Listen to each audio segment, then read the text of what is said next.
So a group of scientists back in the Los Alamos National Laboratories serendipitously found a way of electrolyzing which was different than the conventional way that was resulting in a more potent disinfectant. And they got spun off of Los Alamos National Laboratory and got U.S. military funding to provide disinfectant for portable units.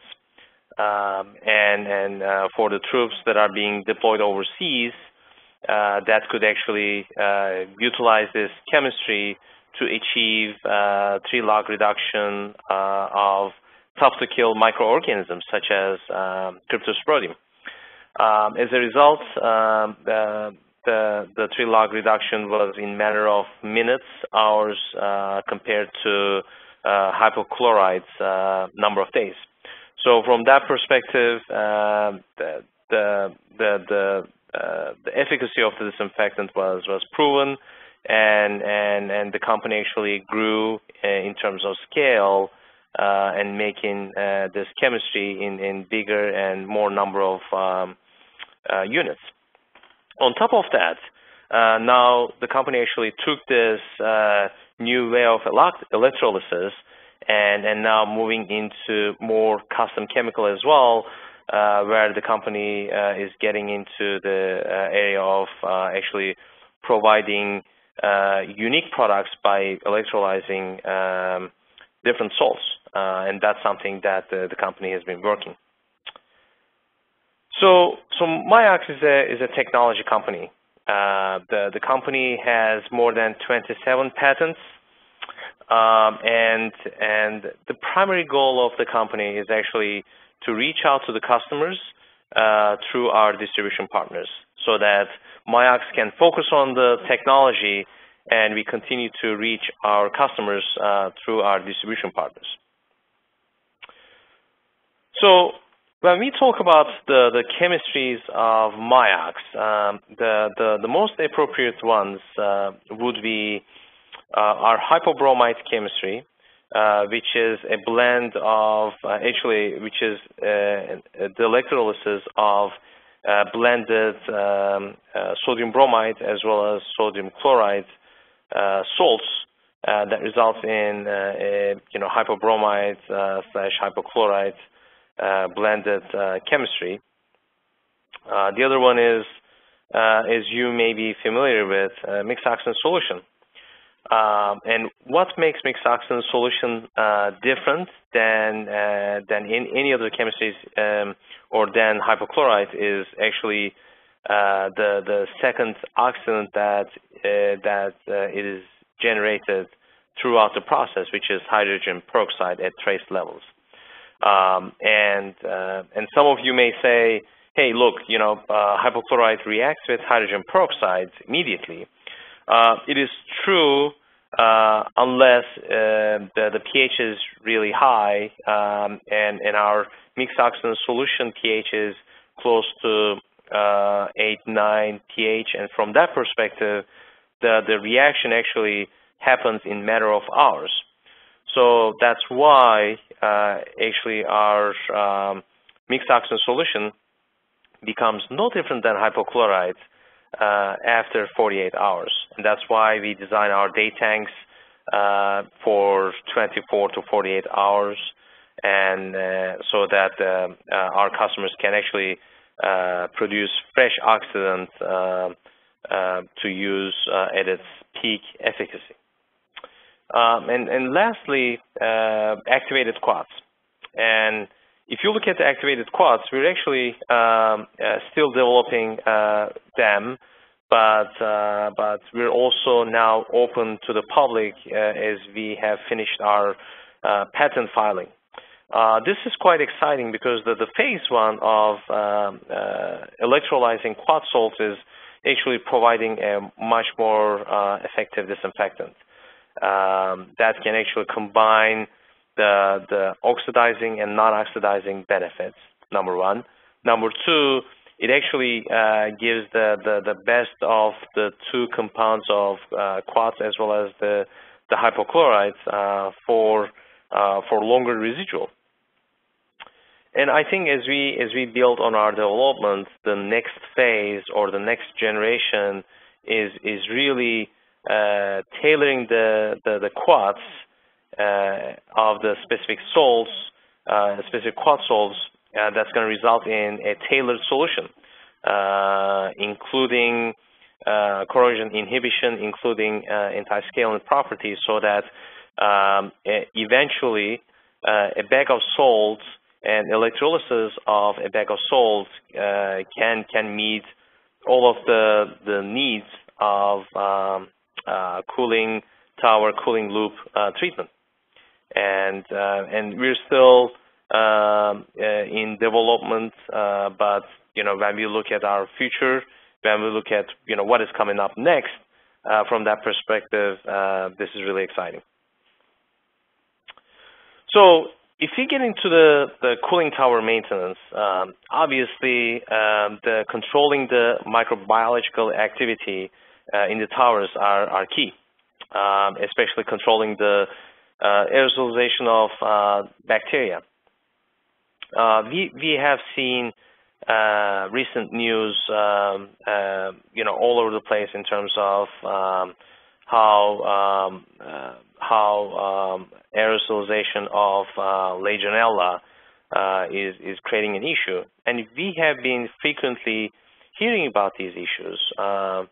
Very recently, just a couple of months ago, in downtown Chicago, there was at the JW Marriott, there was an incident with 3 fatalities, and in some cases, these actually result in financially problematic as well, such as the one that happened in the Diego distillery in Edinburgh actually resulted in a class action lawsuit, which is still going on.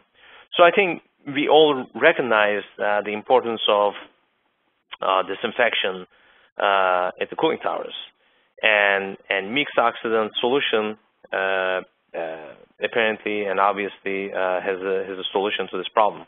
It is superior in terms of efficacy even at high pHs. We have replaced straight hypochlorite, bromine, proprietary biocides, algaecides over and over again.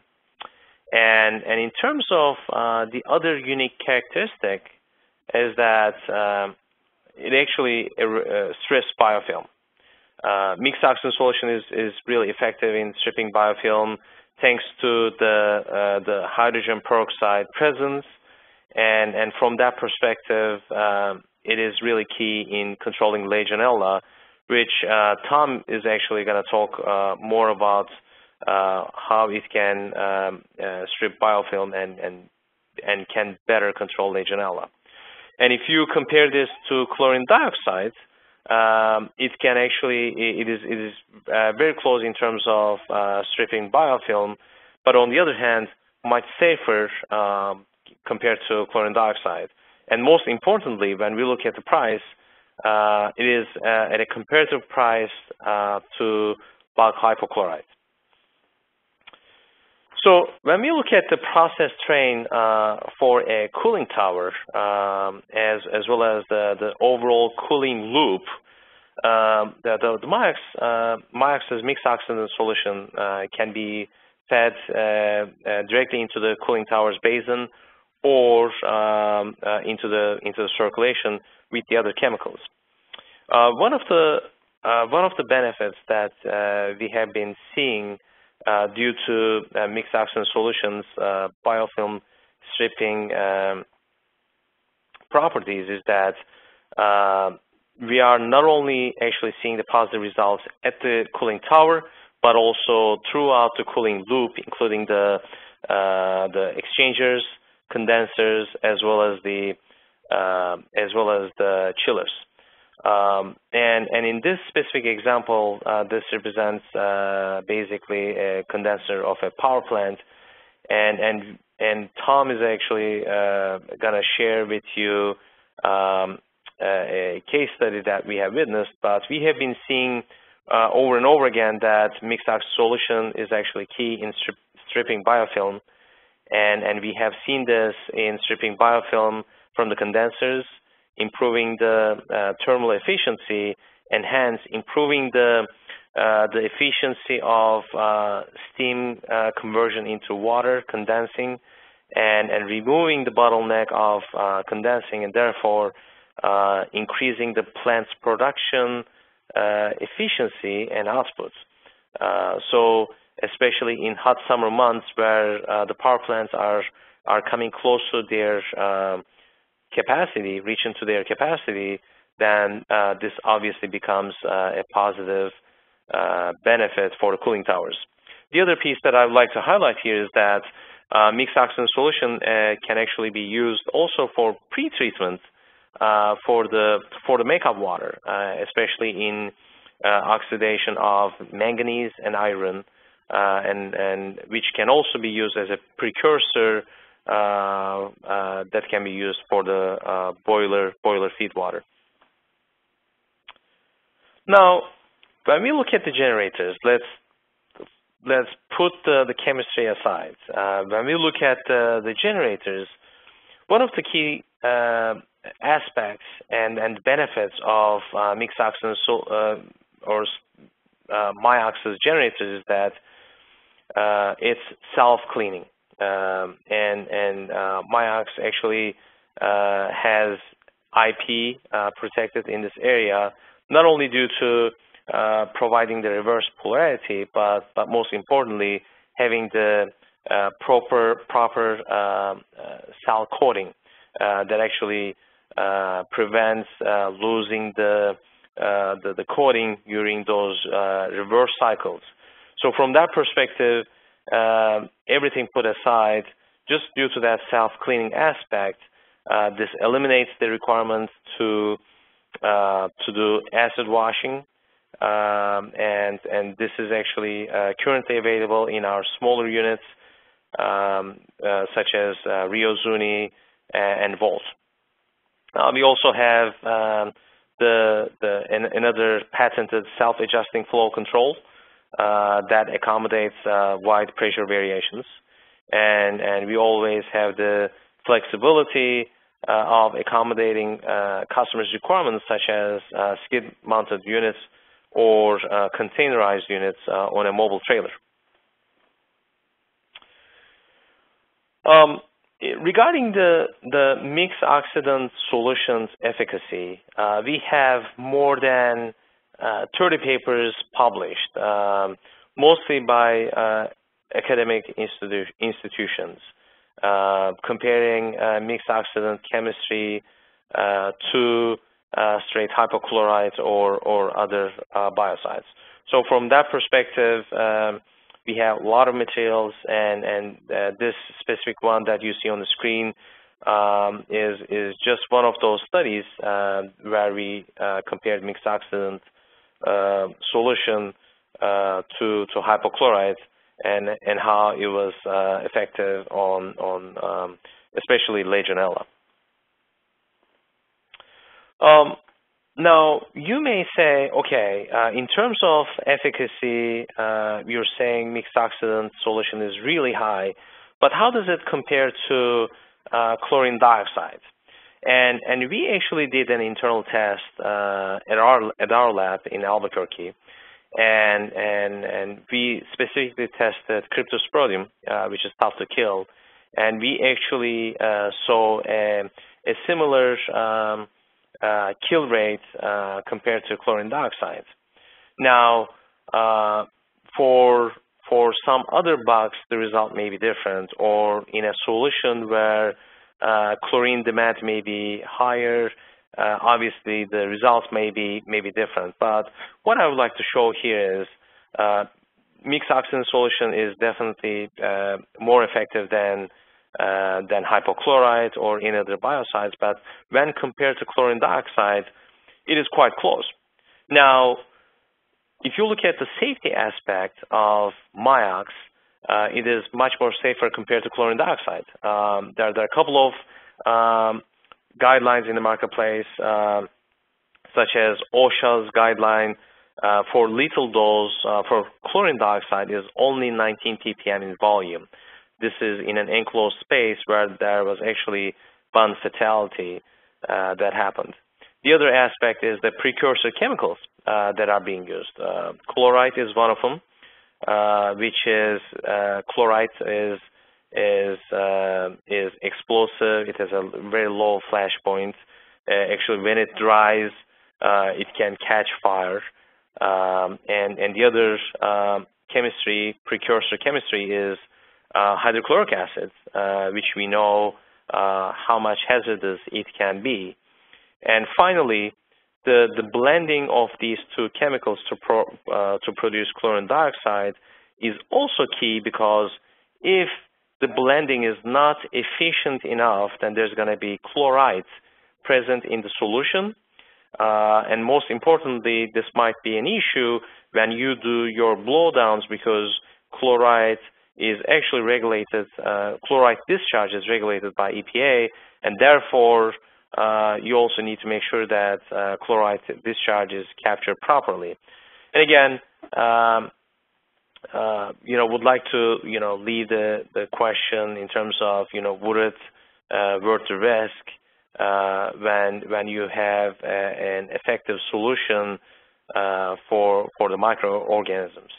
Now, I would like to turn to Tom, who's going to take you through the return on investment, the additional properties of Mixed Oxidant Solution, and most importantly, the real-life examples. Tom? Thanks, Jim. Good afternoon and or morning to everybody who is on the phone right now. Thanks for joining us again. I'm Tom Mullenberg, and I'll be taking over from here, and we'll go ahead and keep on moving through. So one of the things that Jim mentioned previously is that mixed oxidants are very effective in eliminating biofilm. I know this is something that you guys have probably heard of before, but when we're talking about cooling towers and in particular the entire cooling loop, biofilm removal is probably one of the #1 features that the mixed oxidant brings to the table for you. This is a fairly interesting graph, not directly related to cooling towers, but in other applications where we've had customers that have done very specific looks at biofilm removal in their particular systems. On the left-hand side, the first one is a case study for a spa in Japan.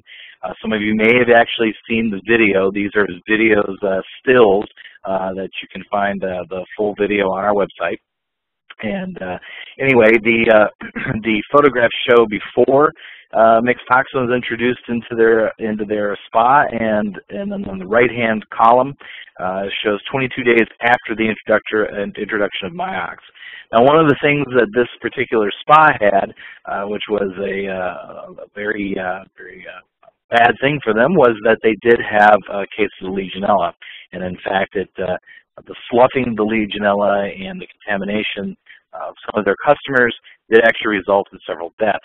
So they approached us, they went online, they looked at different alternatives, they approached us to come up with a solution for them. We provided them a mixed oxidant system. One of the things that you'll see in the diagrams or the photographs there, the video stills, is that before mixed oxidants was introduced, you had a lot of slime, a lot of biofilm buildup in the recirculation piping of that particular hot tub. In some cases, it was just as thick as a quarter of an inch thick on the inside of that pipe. And then you can see that after 22 days, another bore scope imaging was done, and the pipes are virtually completely free of biofilm at that point. Some other interesting statistics are, they were seeing legionella with greater than 5 colony-forming units per 100 milliliters beforehand. Afterwards, there were no hits on legionella. Another interesting facet of this, which does actually somewhat apply to cooling towers as well, is that they were having to dose 1.5 milligrams per liter of sodium hypochlorite just to maintain a relatively low residual of 0.2 milligrams per liter in the recirculation loop. By getting rid of that additional chlorine demand caused by the biofilm, they were able to actually reduce that dosage as free available chlorine down to about 0.6 milligrams per liter and actually maintain a higher residual of 0.4 milligrams per liter. And we've actually seen that in some cases with our cooling towers and our cooling systems as well. So once the system is cleaned up using the mixed oxidants, it's much easier to maintain residuals in the cooling loop, and as a result, your demand, your overall demand on the system can go down, saving you operational cost on the overall system. Second case study depicted here is of a city in Texas that was using chlorine gas originally prior to switching to mixed oxidants. And during some of their system repairs prior to the introduction of mixed oxidant, they actually took a section of pipe as an example, and they noticed that in their distribution system they were having a brown biofilm that was actually forming, probably a combination of not only biofilm but iron that was entrapped in the biofilm as well. Another repair was needed to be done approximately 1 year after mixed oxidants were put in place. And in that case, you can see the pipe on the right is nice and clean and white. And so even in this situation where you've got a drinking water large network of distribution system piping, even a low level of mixed oxidants over time will actually take out that biofilm. Now, why is the removal of biofilm important? There's really three major areas. One is for occupational health and safety. Second is corrosion, and the third, which I'll be talking about in just a second, is related to efficiency of the cooling loop or the cooling system itself.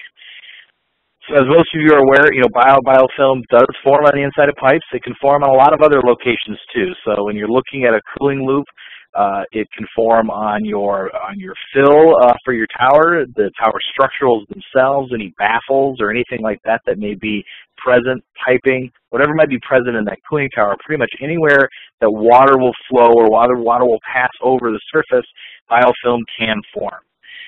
It's one of the unfortunate side effects of biofilm is that additional organisms that otherwise might be easy to kill, such as legionella, can actually harbor in that biofilm. So for example, biofilm, or legionella I should say, when it's in its free-floating form, is very easy to kill with chlorine, or for that matter, any of a number of other disinfectants. Where it becomes a challenge is when that legionella will actually protect itself by sort of penetrating into the biofilm and harboring into biofilm that even other organisms have formed. And what ends up happening is it gets very difficult to get just regular chlorine into that biofilm. You don't get very good penetration. You don't get very good removal of the biofilm. And then when you introduce an agitated state like a cooling tower, some of that biofilm can become aerosolized. It can actually slough off the surfaces, become aerosolized, and the employees or people living nearby can inhale that biofilm and become contaminated that way. Secondly, biofilm can induce microbially influenced corrosion.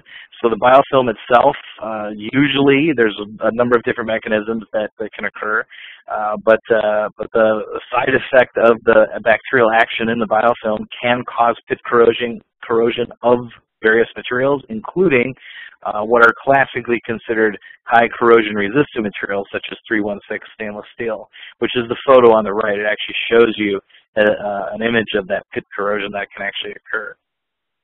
So far we've talked about removing biofilm for safety purposes as well as enhancing your corrosion control on your cooling loop. And finally, this is a really interesting graph as well. Biofilm is not only a pain from a health or clogging or corrosion point of view, but it is also a very effective insulator, a very effective thermal insulator. And this graph actually shows a comparison of the percent reduction in heat transfer, which is across the x-axis. So you can see it ranges from 0 to 60% reduction in heat transfer versus the thickness of the particular scale or biofilm that's present.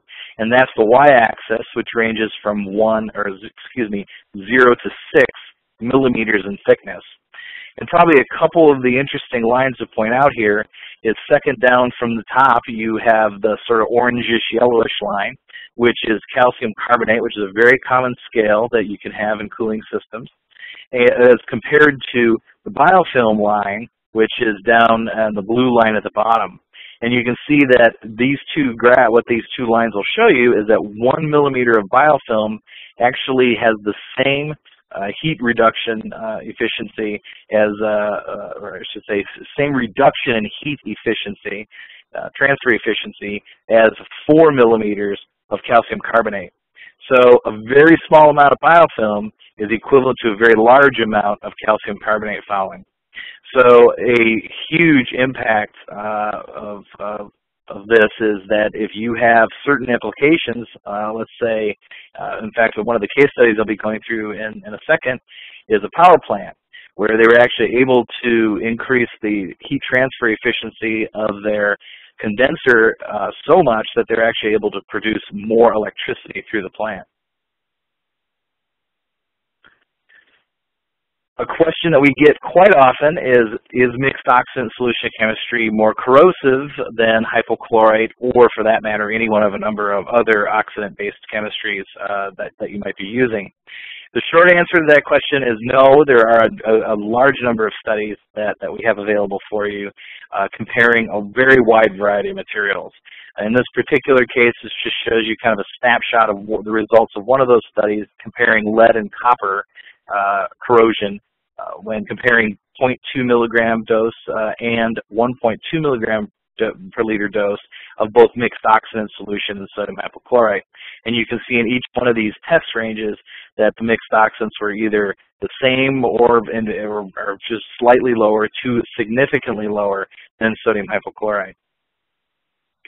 And we've also got additional studies that are certainly available. So if you would like to take a look at them, talk to your account manager, and they can get you some additional studies that'll show corrosion rates of mild steel across a huge variety of concentration ranges, also yellow metals, stainless steel of various types as well. So if you have a particular corrosion question, just feel free to ask your account manager and we can help get you some data on that.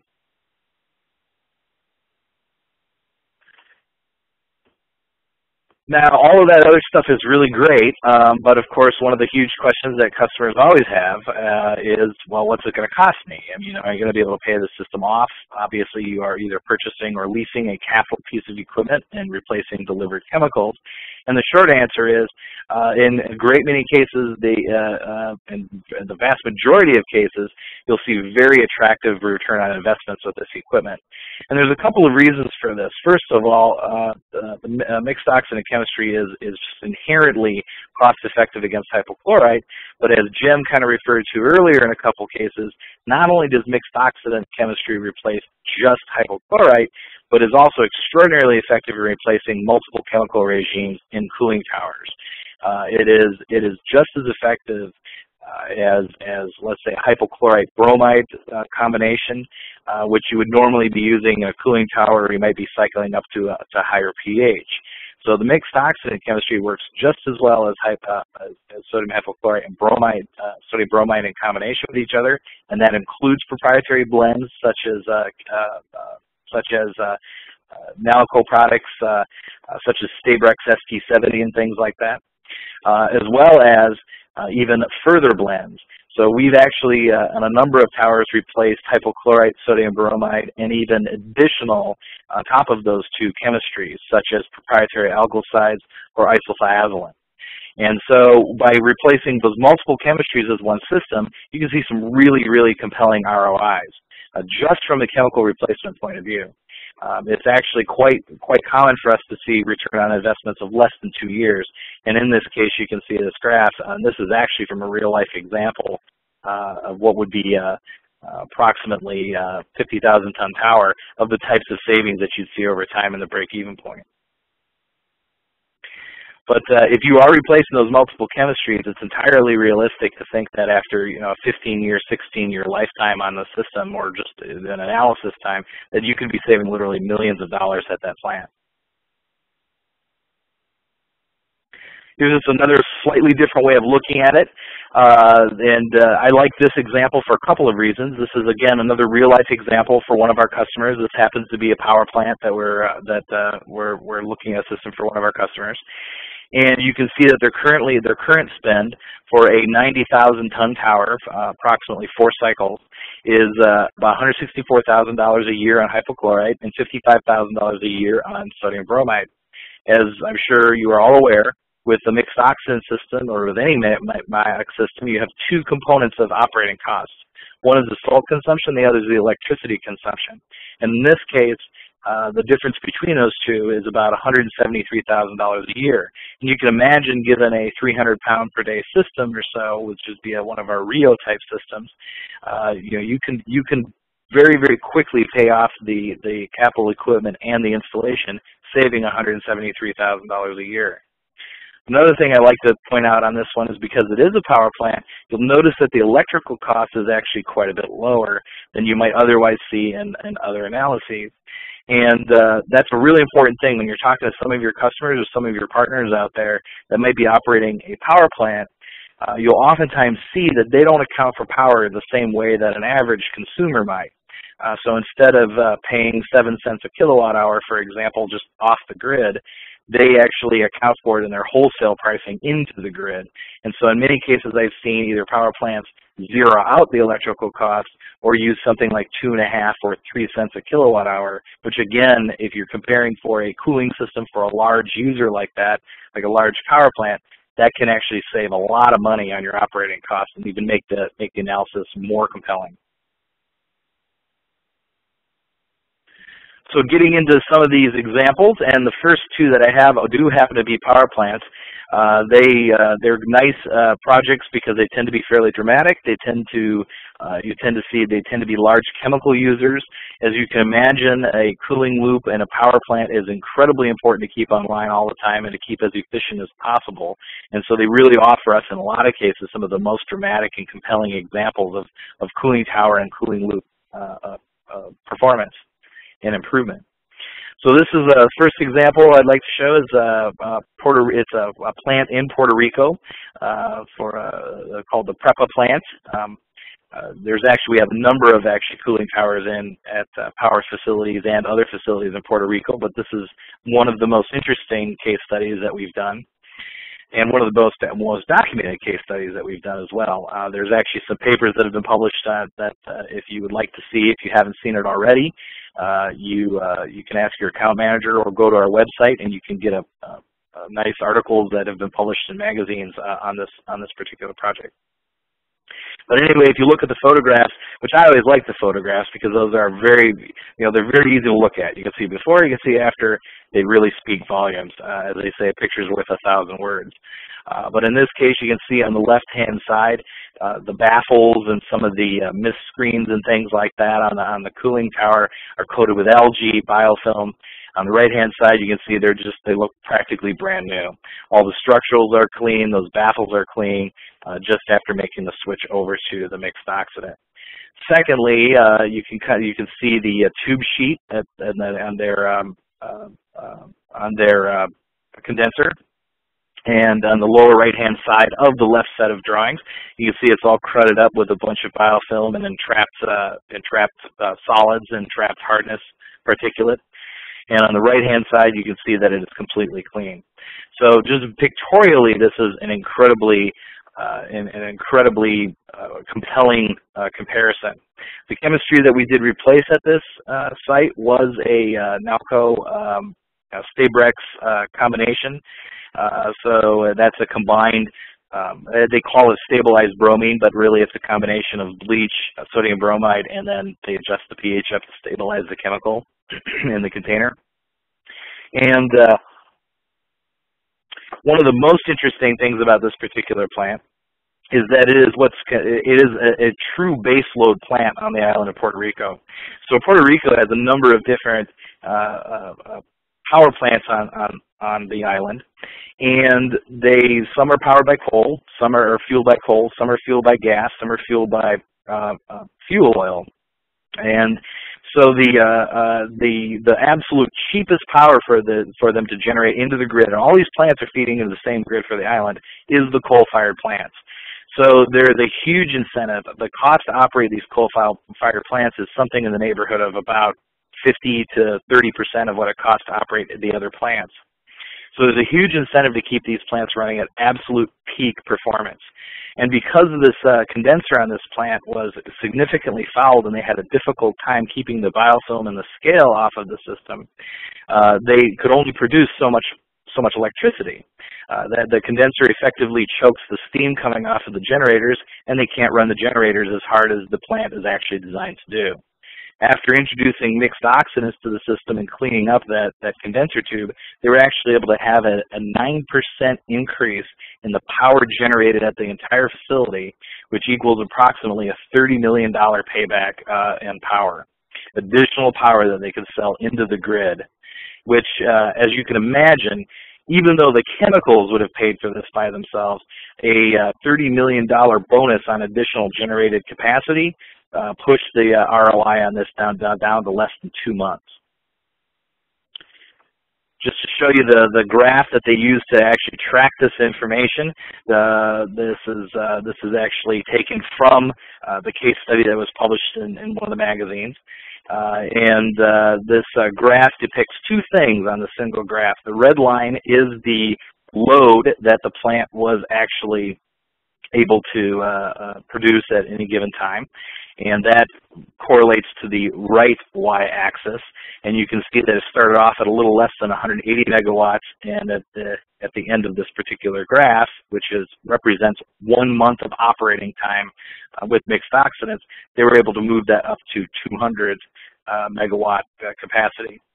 The other line on here, the blue line with the trend line that has been added through it, is the temperature in the condenser itself. So or I should say the temperature technically of the recirculating water. So what they were able to do is by improving that temperature drop across the condenser from about 45, a little over 45 down to closer to 40 degrees C, they were able to significantly improve the performance of the condenser and hence process more steam, hence spin the turbines faster, and then generate more power.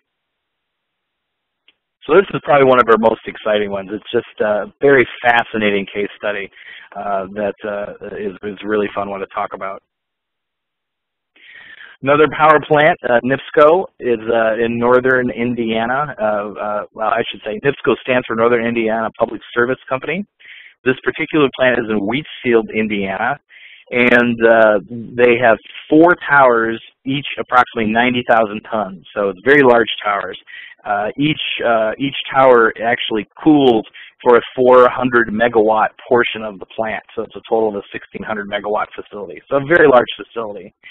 And they decided to do a phased implementation of mixed oxidants. So they did 1 tower first, and then there's 3 additional towers that are being converted over. And that way they could actually do a real-life, side-by-side, real-time comparison between old chemistry and new chemistry. And the old chemistry in this particular case was the bulk sodium hypochlorite, bulk sodium bromide, as well as for 6 months of the year they would dose a Buckman Laboratories product, algaecide called Bulab 6060. All of those 3 chemistries were replaced with a single mixed oxidant chemistry. So even during the high algae portion of the year, they just used the mixed oxidant chemistry. We have some additional photos too that show before and after in the hot deck that I'll actually show you that the algae is significantly cleaner and the tower is significantly cleaner. But most dramatically is these 2 photos here that you can see on the condenser tube sheet. Again, before mixed oxidants, you can see the biofilm, you can see entrapped particulate and pieces of hardness.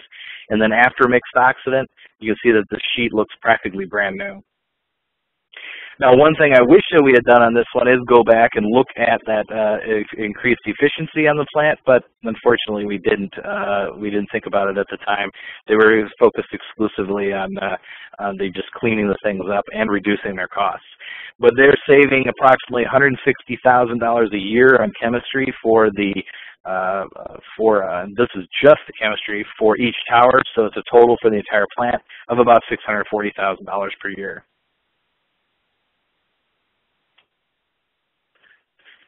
The next two examples are kind of on the other end of the spectrum for us.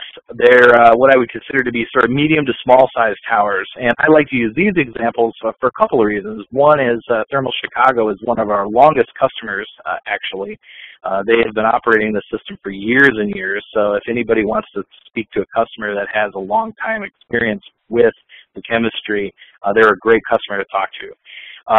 And they it shows that these chemical benefits and the cost benefits apply even to the medium and small range system. So those other large systems are fun to talk about, but this is definitely an applicable chemistry, applicable technology into the small range, especially with the introduction of the Rio Zuni product line, which gives you access to 1 and 2 pound per day generation at a very, very cost effective and very easy to use, almost fully automated system price. But anyway, Thermal Chicago, they have a number of systems. This actually is, this photo shows one of the systems. If you're driving into Chicago from the west, you'll actually see this off to the side as you're getting close to, right off the highway, right as you're getting close to driving into downtown Chicago. There's also a couple other installations which are up on top of rooftops in downtown Chicago as well. But the Thermal Chicago facilities provide chilled water for environmental HVAC control during the summer, and a very small amount of chilled water during the winter. Predominantly these are used in the summer. But they had constant biofilm and algae growth issues while they were using sodium hypochlorite, sodium bromide, and isothiazoline. And that was what they were using previously. So there were two motivations for looking at the mixed oxidant chemistry for this particular customer. One was to reduce operating costs. Well, actually 3 reasons. 3 was to improve performance, hopefully improve performance. And third was to eliminate the delivery of over 50 drums per year of chemical into downtown Chicago, right next door to a pharmacy that had nice big biohazard labels on the side. So in this particular case, just the public perception of eliminating the delivery of that, those hazardous type chemicals into a downtown environment of a large city was very, very attractive. So in this particular case, they did make the conversion. It worked extraordinarily well. Biofilm and algae were cleared out of the system and out of the tower within approximately 4 weeks. They saw about an 18-month payback on the chemistry by replacing those expensive chemicals with just salt and electricity and a generator.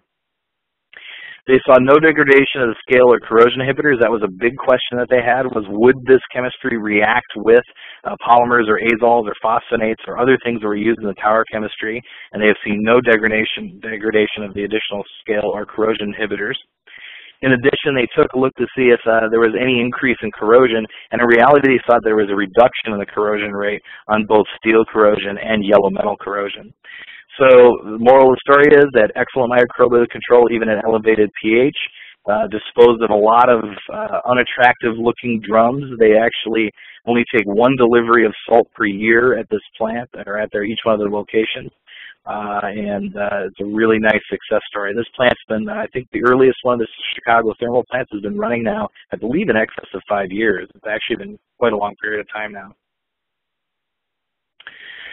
And finally, even a slightly smaller system for a 7,000-ton cooling tower at a neurosurgery center in Illinois at a large teaching hospital.